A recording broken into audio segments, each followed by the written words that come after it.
বিজেপির 12 ঘন্টার বন্ধকে ঘিরে উত্তপ্ত হয়ে উঠেছিল ভাটপাড়া জগদ্দল। চলেছিল গুলি।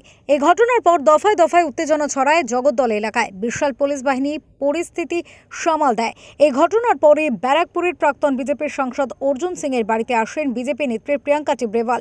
তিনি সংবাদ মাধ্যমের মুখোমুখি হয়ে বলেন, এই রাজ্যে আইন শৃঙ্খলা ভেঙেছে একমাত্র মুখ্যমন্ত্রী এবং তৃণমূল কংগ্রেস। আরে উনি তো বলেছিলেন দুদিনের মধ্যে ফাঁসি দিব, এই দিব, তাহলে লোকাচ্ছে কেন প্রিন্সিপালকে তো happy birthday to you letter লেখে প্রিন্সিপালকে বাঁচানোর চেষ্টা করছে।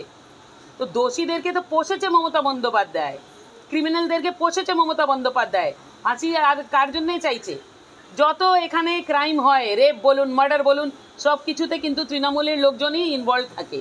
তো এটা পরিষ্কার যে এখানে আইন শৃঙ্খলা বাঁচাবার জন্য এই মুখ্যমন্ত্রী বা তাদের গভর্নমেন্ট নেই।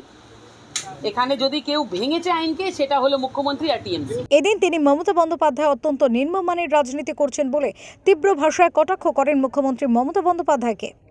ভাটপাড়া থেকে প্রতীতি ঘোষের রিপোর্ট, ওঙ্কার বাংলা।